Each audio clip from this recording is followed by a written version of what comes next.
ओम शांति।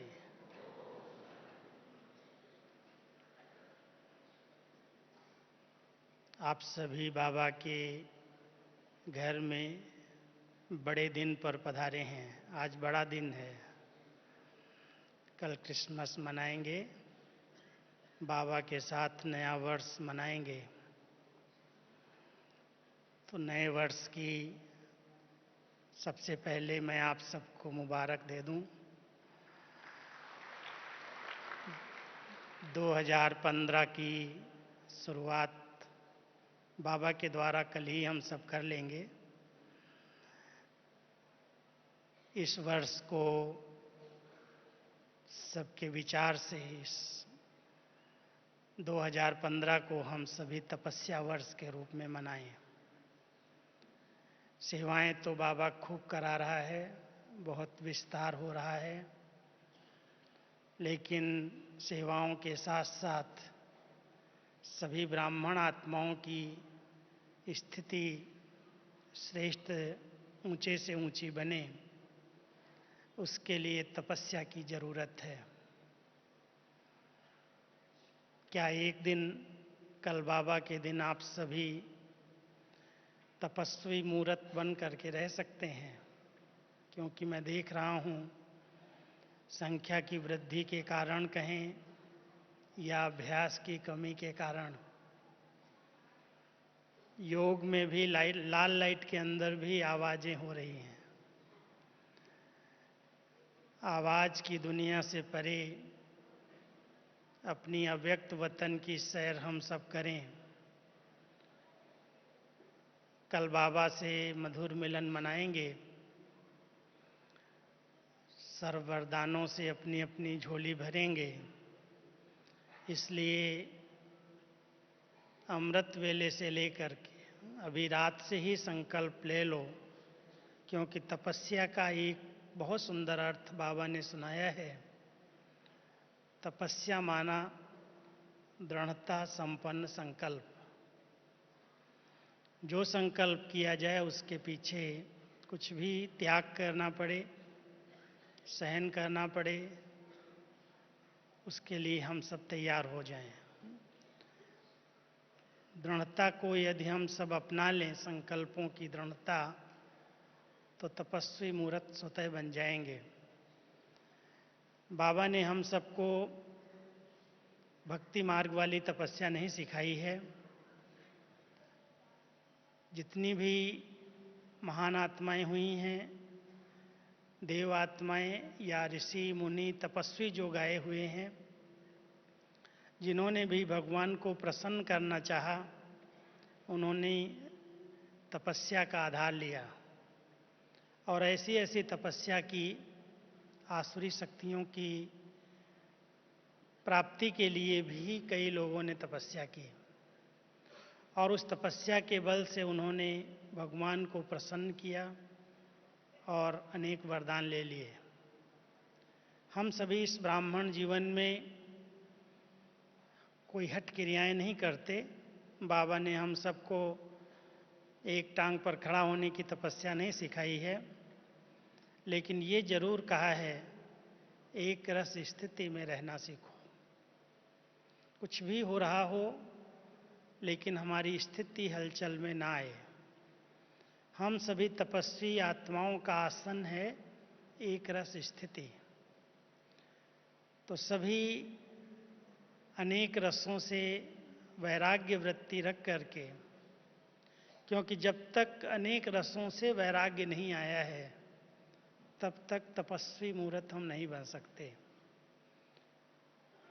नैनों का रस, मुख का रस, कानों का रस, हर एक इंद्रिय अपने रस की ओर आत्मा को आकर्षित करती है। और जब तक किसी भी प्रकार की आकर्षण है, तब तक तपस्वी मूर्त स्थिति नहीं बन सकती। इसलिए हम सब कुछ बातों को गहराई से चेक करें। उसके लिए एकांत की आवश्यकता अवश्य है। अगर आप सभी इतने संगठन के बीच में रहते भी एकांत के अनुभव में चले जाएं, एकांत का मतलब ये नहीं है कि संगठन से किनारा करके एक कोने में जाकर छिप करके बैठ जाएं, लेकिन संगठन के बीच में रह करके भी एकांत का अनुभव किया जा सकता है। बाबा ने हम सबको सिखाया है, एक के अंत में चले जाओ, एक की बाबा की याद में खो जाओ, ये भी एकांत है। तो कल का बड़ा अच्छा दिन है, हम सभी बाबा से सन्मुख मिलन मनाएंगे। अव्यक्त वतनवासी बाबा को साकार में आवाहन करेंगे। अमृत वेले से लेकर के सभी एकांतवासी बन जाएं, एक के अंत में खो जाएं, एक बाबा के लगन में मगन हो जाएं। एक बाबा के लौ में लीन होना ही वास्तव में तपस्या है। तपस्या केवल बैठ करके योग करने को नहीं कहा जाता, लेकिन चलते फिरते एक बाबा के प्यार में, उसकी धुन में मगन होना, लगन में मगन हो जाना तपस्या है। और उस तपस्या के लिए अनेक प्रकार के रसों का त्याग चाहिए। त्याग है हमारा स्थूल साधनों का नहीं। बाबा ने हम सबको हर प्रकार के स्थूल सूक्ष्म साधन दिए हैं, साधना के लिए भी साधन दिए हैं। कुर्सियों पर भी बैठने को मिला है, सोफे पर भी बैठे हैं, स्थान भी, ये भी साधन मिले हैं। साइंस के भी अनेक साधन हैं। किसी भी कोने में बैठे हुए हम बाबा को सन्मुख अनुभव कर लेते हैं। ये सब साधन साधना में मददगार हैं। इसलिए साधनों का त्याग ही वैराग्य नहीं है। वैराग्य की बहुत सूक्ष्म परिभाषा हम सबको बाबा ने सिखाई है, और वो वैराग्य है देह अभिमान से, दैहिक आकर्षण से, दैहिक भाव और भावनाओं से। जब तक तपस्वी आत्माएं इन रसों से अपने आप को विरक्त नहीं करेंगी, न्यारा नहीं करेंगी, तब तक तपस्या सफल नहीं हो सकती है। इसलिए हम सब देख रहे हैं कि संसार में अनेक परेशानियों का कारण क्या है। ब्राह्मण जीवन में भी अगर परेशानियां आ रही हैं तो उनका कारण क्या है? विचार करना। अनेक परेशानियों का कारण है बढ़ती हुई इच्छाएं। जब तक इच्छाओं पर लगाम नहीं है तब तक अनेक प्रकार की परेशानियां सामना करती हैं, और इच्छाओं को एक पूरी होगी तो 10 उत्पन्न हो जाएंगी। बाबा भी कई बार कहते हैं कि मैं इच्छाओं की पूर्ति नहीं करता। अगर इच्छाओं की पूर्ति करने लगूं तो अनगिनत इच्छाएं एक के बाद एक पैदा होती हैं। इसलिए बड़ा अच्छा स्लोगन लिखा होता है स्थान स्थान पर, इच्छाएं कम कर दो समस्याएं कम हो जाएंगी। हर एक अपने अंदर की इच्छाओं को चेक करे, कितने प्रकार की इच्छाएं हैं। त्याग कर दिया है, सब बातों को छोड़ करके बाबा के बच्चे बन गए। बाबा ने अनेक बातों से हम सबको मुक्ति दे दी। व्यर्थ संग से, व्यर्थ बोलचाल से, व्यर्थ खान पान से, व्यर्थ खर्चे से, जो अनेक प्रकार के व्यर्थ थे उन सबको हम सब ने बचाया है। मैं समझता हूँ बाबा के सभी बच्चों ने अपने व्यर्थ के ऊपर फुल कंट्रोल किया हुआ होगा।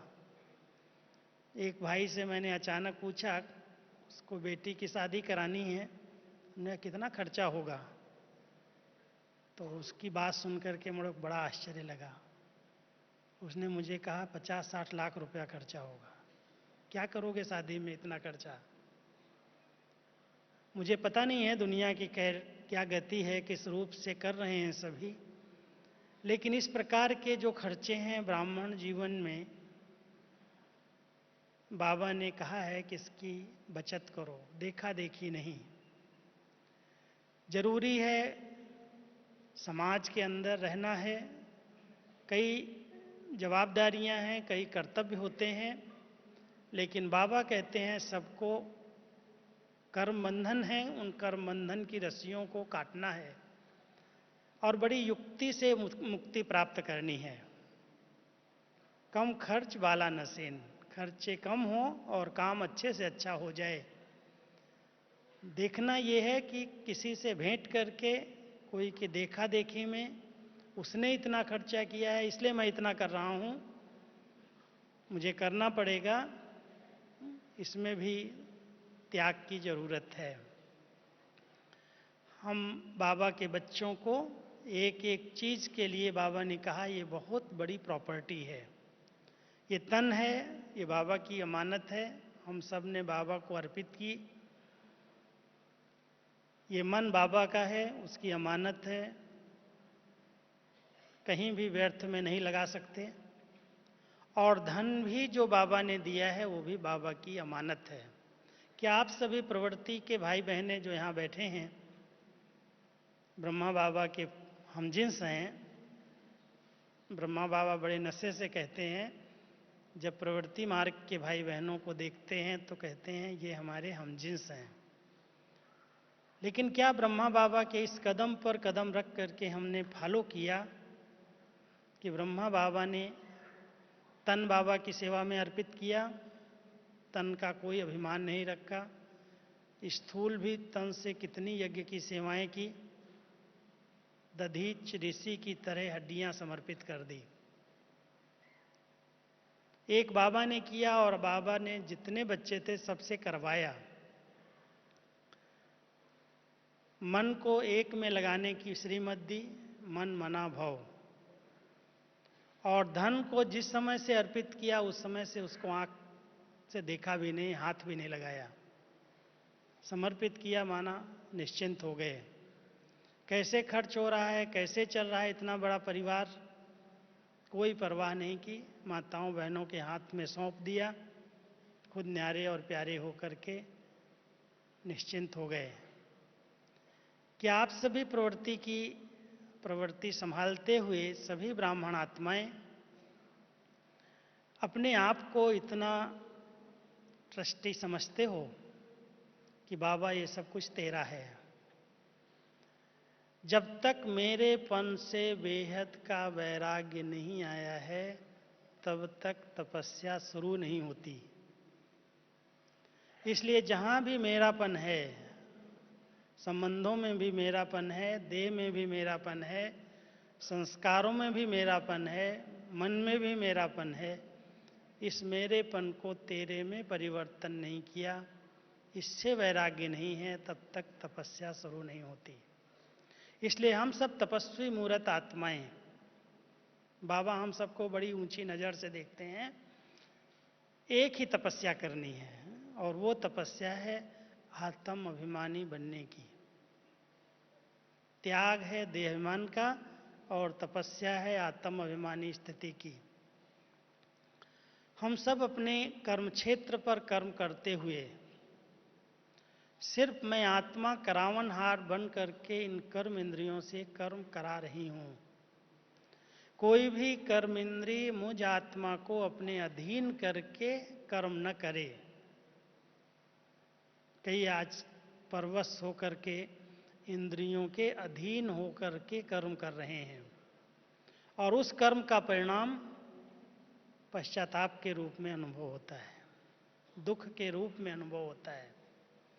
इसलिए परिणाम को देखते हुए हम सब योगी, राजयोगी आत्माएं, जिनको बाबा ने एक बहुत सुंदर टाइटल दिया है राज ऋषि। आप सभी अपने आप को समझते हो कि हम बाबा के बच्चे राज ऋषि हैं। राज ऋषि माना एक तरफ स्वराज्य अधिकार है, स्वयं पर राज्य है, अपनी कर्मेंद्रियों पर राज्य है, और दूसरी तरफ तपस्वी हैं, ऋषि हैं, पवित्र हैं, तपस्वी हैं। अगर हम सब बाबा के बच्चे इस राज ऋषि के सम्मान को स्मृति में रख करके अपनी प्रवृत्ति को संभालते हुए ऋषि की तरह तपस्वी पवित्र जीवन जिए, न्यारी और प्यारी जीवन जिए, और राजा की तरह अधिकार में रख करके अपनी कर्मेंद्रियों पर राज्य करना सीख लें, तो यही तपस्या और वैराग्य का बैलेंस है। आंतरिक दिल का वैराग्य ही तपस्या का आधार है। वैराग्य माना ये नहीं कोई हम सूखे सूखे हो गए, परिवार को छोड़ दिया, सेवाएं छोड़ दी, उदासी वैरागी नहीं है हम। बाबा ने हम सबको उदासी या वैरागी नहीं बनाया है, प्रवृत्ति में रखा है, घर गृहस्थ में रखा है, सेवाएं दी हैं, विस्तार है बहुत कुछ, लेकिन विस्तार में सार स्वरूप में स्थित रहने का अभ्यास, ये है तपस्या। चलते फिरते उठते बैठते आत्मिक स्थिति पर अटेंशन, ये है तपस्या। एक बाबा दूसरा न कोई, एक के लौ में लौलीन होकर के रहना, ये है तपस्या।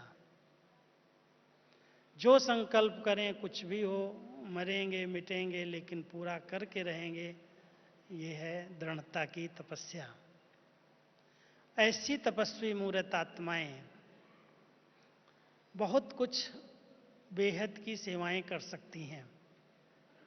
नेचुरल उनके हर कर्मेंद्री से सेवा होगी, उनके बोल से भी सेवा, दृष्टि से भी सेवा, वाइब्रेशन से भी सेवा,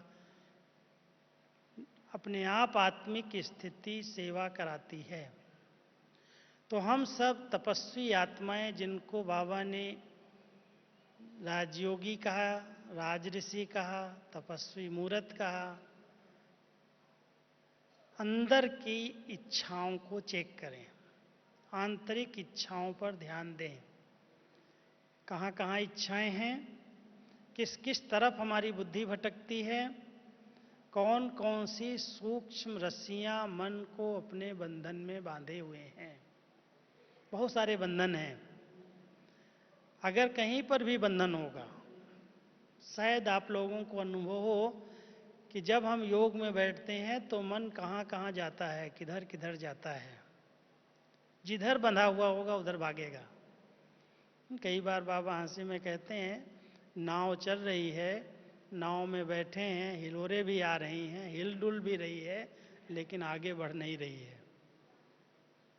रात में बैठे सवेरे चेक कर रहे हैं हम कहाँ पहुँचे, तो दिखाई देता है कि वहीं पर हैं जहाँ पर से बैठे थे।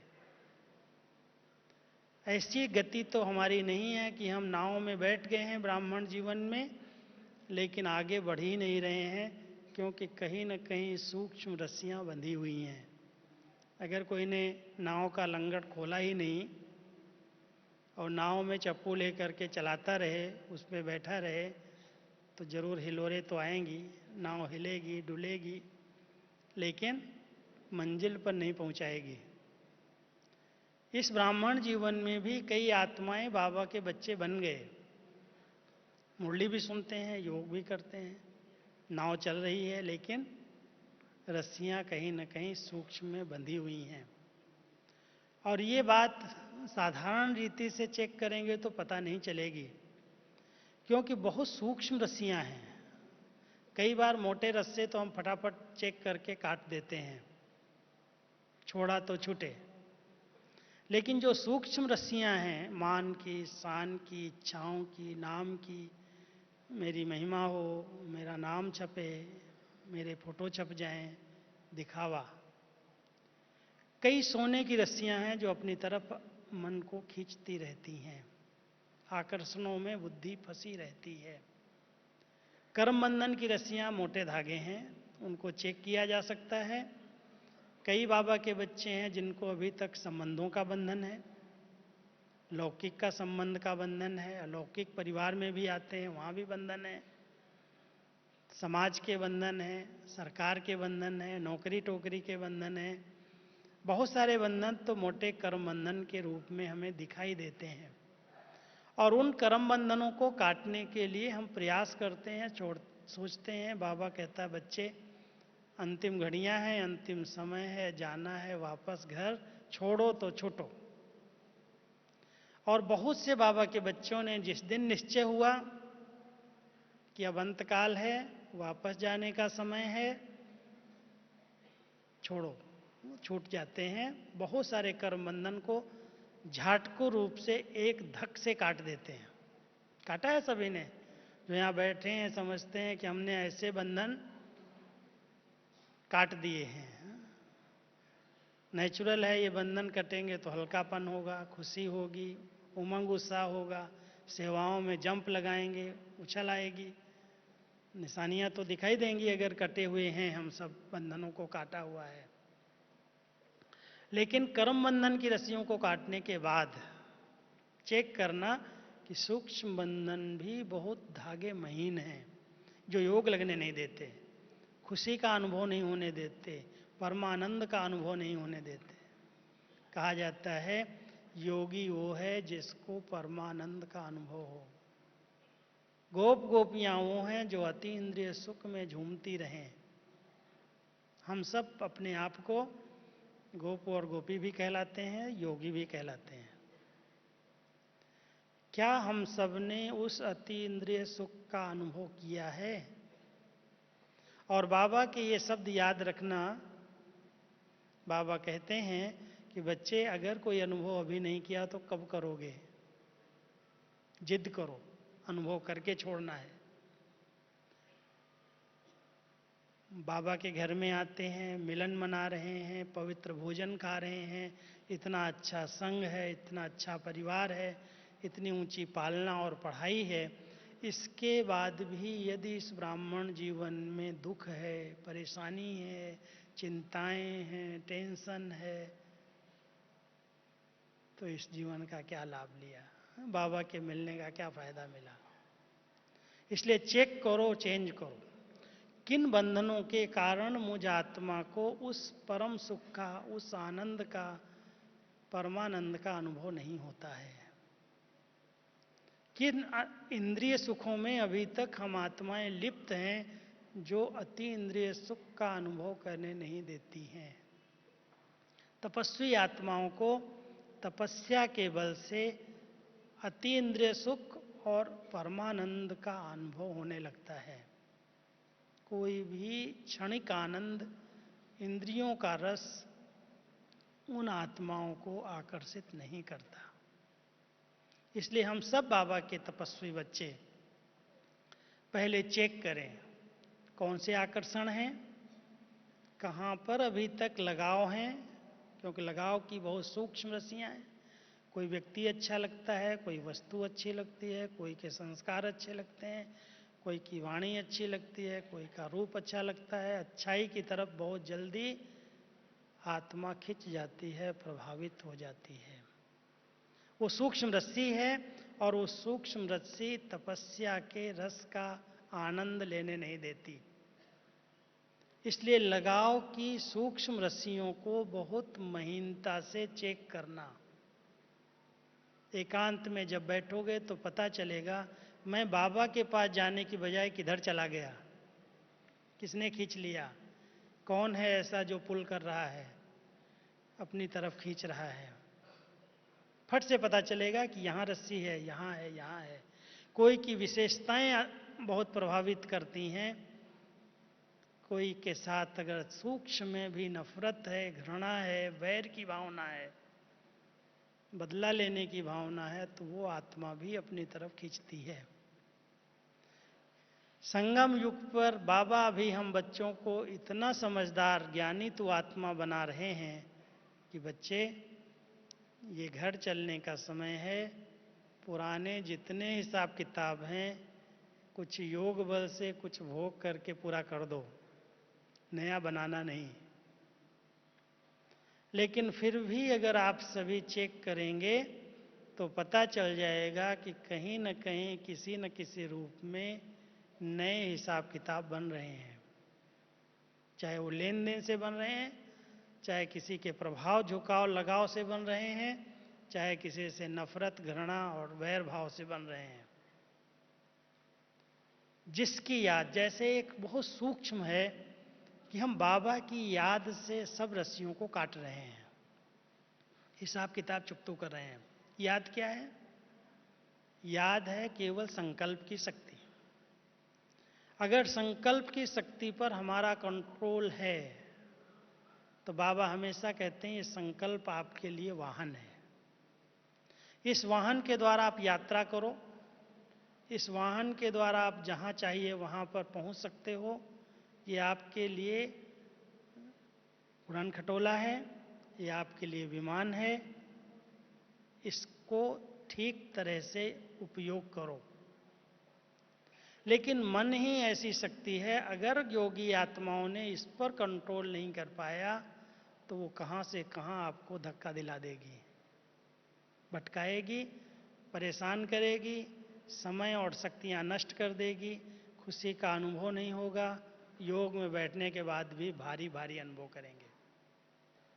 इसलिए हर एक योगी आत्मा को, तपस्वी आत्मा को अपनी सूक्ष्म शक्तियों को अपने नियंत्रण में रखने के लिए ये जहाँ भी बंधा हुआ हो उस बंधन को काटो। कैसे काटेंगे? ज्ञान और योग की कैंची से काट दो। ऐसी ड्रामा की नॉलेज है, ऐसा ज्ञान बाबा ने हम सबको दिया है, साक्षी दृष्टा स्थिति का ज्ञान, ड्रामा का ज्ञान। हर आत्मा का अपना पार्ट है, किसी के पार्ट को देख करके अपने आप को फंसाना नहीं है। हर आत्मा अपना पार्ट प्ले कर रही। कई आत्माएं कोई गलत भाव से किसी से स्नेह नहीं रखती, लेकिन उनकी विशेषताओं को यूज नहीं किया जा रहा है, इस भावना से उनके प्रति रहम आता है, उनको सहयोग देते हैं और उसके कारण अपनी स्थिति को बिगाड़ लेते हैं। ये भी एक सूक्ष्म लगाव है। क्यों चांस नहीं मिलता है? उसको नहीं मिल रहा और हम दुखी हो रहे हैं। उसको आगे नहीं बढ़ाया जा रहा है और मुझे संकल्प चल रहे हैं, क्यों नहीं बढ़ाया जा रहा है? इसके अंदर योग्यताएं हैं, इसके अंदर इतनी विशेषताएं हैं, इसको ऐसा चांस मिलना चाहिए। बड़े लोग इसको परख नहीं पाते। कई प्रकार के इस प्रकार के उलझन वाले संकल्प रच करके अपने मन की स्थिति को बिगाड़ लिया जाता है। चेक करना, कहीं पर भी कोई भी आत्मा किसी भी आकर्षण के वश आकर्षित न करे, नहीं तो हिसाब किताब चुकतू होने के बजाय बनता जाएगा। और जहाँ हिसाब किताब बन रहे हैं वहाँ की निशानियाँ दिखाई देंगी। योग में भारीपन, कईयों ने आज मेरे से प्रश्न किया कि योग में ही नींद आती है, मुरली में ही नींद आती है। आलस्य बहुत बड़ा दुश्मन है। और आलस्य, सुस्ती अगर पढ़ाई के बीच में आ रही है, मुरली के बीच में आ रही है, योग के बीच में आ रही है, तो एक बहुत बड़ी माया है। और इस माया को हमें जीतना है। आलस्य को आने नहीं देना, नहीं तो ये बहुत बड़ा शत्रु है। आलस्य, अलबेलापन और बहानेबाजी, पहले इनसे वैराग्य चाहिए। अभी तो किसी को आलस्य नहीं आ रहा है ना। वैसे रात के समय आलस्य आता है, लेकिन मैं देख रहा हूँ कि अभी कोई को आलस्य नहीं आ रहा है। क्यों नहीं आ रहा है? जहाँ कमाई है, जहाँ प्राप्ति है, जहाँ खुशी है, जहाँ अनुभव है, वहाँ आलस्य नहीं आता। इसलिए आलस्य को जीतने के लिए अच्छे अच्छे शुद्ध संकल्पों में रमण करने का अभ्यास डाल लो। अगर योग में सुस्ती आती है तो बीज रूप बनने का अभ्यास नहीं करना। क्या करना? बाबा से बहुत मीठी मीठी रूह रियान करो, बातें करो, पत्र लिखो, प्यार करो, लव में लीन हो जाओ, नींद भाग जाएगी। लेकिन अगर वैसा ही है कि धुन बैठेंगे कि योग की विधि तो एक ही है, अपने को आत्मा समझ करके शांत स्वरूप होके बैठना है, तो थोड़ी देर में आलस्य घुस जाएगा, माया आ जाएगी। इसलिए इन विकारों से वैराग्य, आंतरिक वैराग्य, ये हमारे बहुत बड़े दुश्मन हैं जो हमें कमाई में बाधक हैं। आज बाबा ने कहा ना, जब कमाई होती है, रात रात को स्टीमर आते थे, मैं बिजनेस करता था, नींद कहाँ आती थी, उबासी भी नहीं आती थी। कमाई हो रही है, पैसा आ रहा है। तो अगर हमारी कमाई हो रही है, अच्छा चिंतन चल रहा है, अच्छा विचार सागर मंथन हो रहा है। कल दादी जी ने क्या कहा, हॉस्पिटल में आईसीयू में मैं मिल रहा था दादी जी से, कहती है बस बाबा की मेहरबानी है, ज्ञान चिंतन की जो आदत है ना, ये सब दर्द को भुला देती है, हर बात से उपराम कर देती है, न्यारा कर देती है। सब बातों से वैराग्य, केवल बाबा और बाबा का परिवार, और कोई इससे कनेक्शन नहीं, कोई याद नहीं। विश्व सेवा याद है, संकल्प आ रहा है कि विश्व सेवा कैसे हो, मेरा मैसेज भेजो, मेरा फोटो भेजो, मेरी तरफ से सबको याद भेजो। विश्व सेवा के सिवाय और कोई अंदर में स्मृति नहीं। सबका भला हो, सबका कल्याण हो, सब आगे बढ़ें, सबकी उन्नति हो, ये बेहद की भावनाएं और सब बातों से बेहद का वैराग्य। तो ये तपस्या थी। तपस्या के बीच में आपने देखा कि कर्म भोग पर कर्मयोगी ने विजय प्राप्त कर ली, जो आपके बीच में पहुंच गई। कल अकेले भी मिलने नहीं दे रहे थे। कल जब मैं गया तो इतना कड़ा पहरा था कि अकेले भी जाने की छुट्टी नहीं थी, और आज 20-21 हजार की सभा से मिल रही थी सबसे। तो योग बल है ना, तपस्या का बल है ना, संकल्प में शक्ति है, आ गई।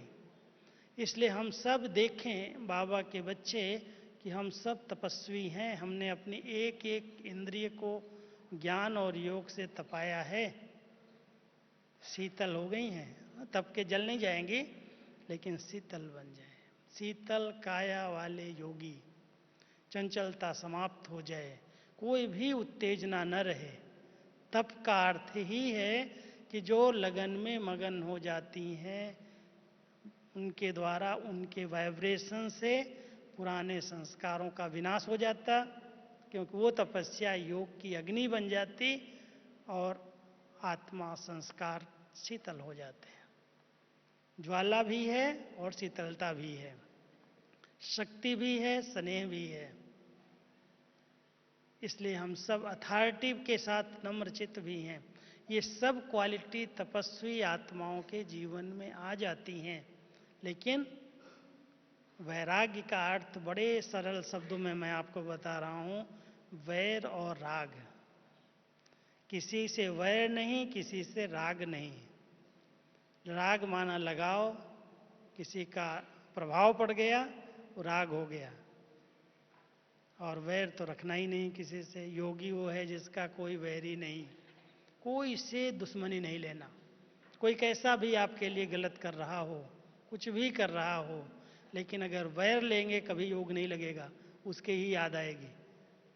जैसे अच्छा जो लगता उसकी याद आती है, ऐसे जिससे जरा भी दुश्मनी हो जाती, जरा भी कोई बदला लेने की भावना आ जाती, कोई भी घृणा नफरत होती, उसकी बार बार याद आने लगती है।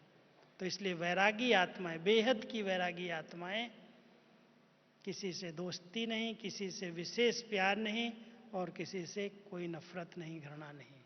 सब बाबा के बच्चे प्यारे हैं। प्यारे और न्यारे का बैलेंस। एक बाबा से प्यार है, बाकी सबसे स्नेह है, एक दूसरे को सहयोग भी दे रहे हैं, लेकिन किसी में लटके और अटके हुए नहीं हैं। तब कहेंगे ये बेहद के वैरागी हैं। खिलौना बाबा एक याद करता है, जब वैराग्य की स्मृति दिलाता है तो एक सीता वाला खिलौना याद कराता है कि जब राम सामने आता है तो मुख कर लेती है, जब रावण सामने आता है तो पीठ कर लेती है। तो बेहद की वैरागी आत्माएं सच्ची सीता की तरह इस रावण राज्य से अपनी पीठ कर देती हैं, इसको देखती भी नहीं हैं। और राम के साथ सच्ची दिल की प्रीत है। एक बाबा बाबा बाबा का अनाहत साज बजता है। तो ऐसा वैराग्य तप के लिए आधारित है। हमारी तपस्या तभी ठीक हो सकती है जब कोई भी दुनिया की आकर्षण कुछ भी हो, कितनी भी अच्छी चीज़ें हों। क्योंकि बाबा कहता है जब मैं स्वर्ग बनाता हूँ ना, तो माया भी अपना नया स्वर्ग क्रिएट कर देती है। कलयुग के अंदर ऐसे ऐसे साधन बना देती है, जो जाओ वहाँ देखने लगो तो ऐसे लगता है कि स्वर्ग में क्या होगा इसके पेट में। कलयुग में कंपटीशन है राम और रावण की। इसलिए रावण की नगरी में रहते हुए उससे ऐसा मुंह मोड़ लें कि इस संसार की विनाशी कोई भी चीज़ें मुझ आत्मा को अपनी तरफ आकर्षित न करें, कितनी भी अच्छी हों। साधन जितने जरूरी हैं बाबा अपने आप देगा, कम से कम मेरे अपने निजी प्रति खर्च हो। कोई भी निजी खर्चे अपने व्यर्थ के ना हों। अगर हमारा व्यर्थ पर कंट्रोल आ गया कि मुझे कुछ भी व्यर्थ न अपने प्रति न परिवार के प्रति खर्च करना है, तो वैरागी आत्माएं एक नामी हैं। 3 शब्द याद रखो, एक नामी हैं, एक बाबा के नाम का ही जाप करती हैं बस, और एक का नामी है कोई भी न संकल्प, न बोल, न संपत्ति, कोई भी चीज व्यर्थ नहीं जाती, सबकी इकोनॉमी है, और मन और बुद्धि एकाग्रचित है। एक बाबा दूसरा न कोई, एक की लगन में मगन है। तो जहाँ एकाग्रता है, एक नामी है, एका नामी है, वहाँ ही तपस्या है। तो हम सब बाबा के बच्चे तपस्वी मूर्त बन करके बेहद के वैरागी दिखाई दें। ऐसे नहीं है कि हमको तो वैराग्य है, लेकिन यदि मुझे कोई भी चीज़ें आकर्षित कर रही हैं, कहते हैं कल का भरोसा नहीं है, और सामान रखा है 100 साल का, 100 साल का, और उसके पीछे दिन रात परेशान हैं। आजकल अचानक पता है एक नाटक चल रहा है, शायद आप सबके पास समाचार मिलते हों कि बहनें हमारी बहुत अच्छे अच्छे भवन बनाती हैं, बहुत लगन से मेहनत करती हैं, दिन रात लगा करके बाबा का भवन बनता है।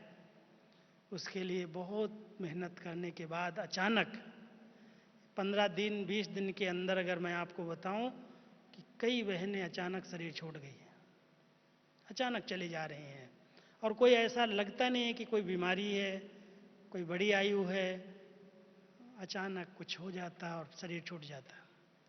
और जब बाबा दिखा रहा है कि ये अंतिम समय है, अंतिम श्वासें हैं, और किसी समय भी कुछ हो सकता है, इसलिए क्यों किसी में हम बुद्धि लटकाएं, अटकाएं, कहाँ फंसें। कराने वाला बाबा है, जो कराए हम करते चलें, लेकिन कहीं पर भी फंसे नहीं, न धन के पीछे न साधनों के पीछे। जो बाबा दे रहा है उसको यूज करें, लेकिन उनके पीछे मृग तृष्णा की समान भागना बंद कर दें। वैरागी आत्माएं अपनी तृष्णाओं पर ध्यान रखती हैं, भागती नहीं है उनके पीछे, अपने आप जो आ जाता उनको सही रूप से प्रयोग कर लेती हैं। सेवा में लग जाएं, सफल हो जाएं, यही एक भावना है। बाकी अगर भागेंगे तो मिलने वाला तो कुछ भी नहीं है। मृग भागता है ना, किसको देख करके? पानी की प्यास लगती है और वो भागता है, समझता है रेत के अंदर पानी है, और भागते भागते जब पानी नहीं मिलता, रेत चमकती है पानी की जैसी, तो उसके पीछे जाते जाते अपने प्राण दे देता है। इसको बाबा कहता है कि संसार मृग तृष्णा के समान है, इच्छाएं मृग तृष्णा के समान है। इनके पीछे अगर आप भागते रहोगे तो ऐसे ही प्राण चले जाएंगे।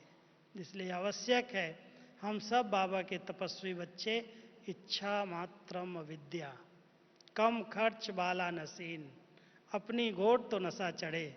ये बाबा के बहुत अच्छे अच्छे टोटके हैं, स्लोगन के रूप में मुरली में आते हैं। इनको याद रखेंगे तो अपने आप अनुभव करेंगे कि हम तो बाबा के त्यागी, वैरागी, बेहद सेवाधारी बच्चे हैं। और बाबा कहता बच्चे, जब तक आंतरिक वैराग्य दिल से नहीं आएगा तब तक संस्कार परिवर्तन नहीं होंगे, त्याग नहीं होगा। अगर हम सचमुच कोई विकारों का, बुराइयों का, संस्कारों का त्याग करना चाहते हैं, छोड़ना चाहते हैं, तो वैराग्य आ जाए। जब तक किसी को वैराग्य नहीं आया तब तक वो अपने घर बार को भी छोड़ नहीं पाए, सन्यासी नहीं बने। सन्यासियों का इतिहास आप देख लो, जब उनको घर से वैराग्य आ गया, विकारों से वैराग्य आ गया, बच्चों से वैराग्य आ गया, साधनों से वैराग्य आ गया, फटाफट छोड़ा और चल दिए, परवाह नहीं की किसी चीज़ की, तब सन्यास होता है। और उसके बाद कभी याद ना आ जाए उसके लिए तपस्या करनी पड़ती है।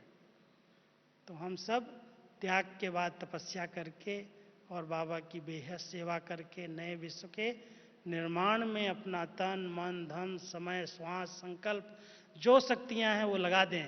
कल किसने देखा? बाबा हमेशा क्या कहता है? कल तो काल का नाम है, इसलिए जो करना है अब कर लो, जो सफल करना है, जो बाबा ने दिया है, बाबा ये तेरे काम में लग जाए बस। तो अगर सब कुछ सफल करेंगे, कोई भी हद की कामनाएं और इच्छाएं नहीं। कोई सफल करते हैं ना तो समझते हैं, क्या समझते हैं? मैं इतना सफल किया है, कम से कम मेरा नाम तो आए।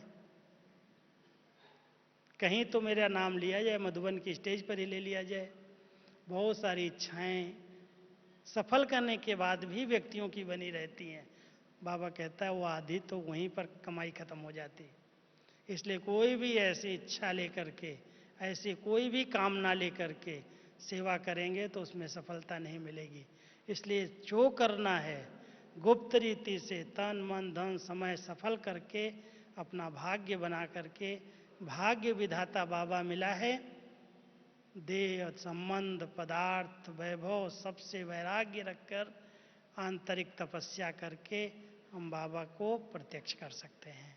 ओम शांति।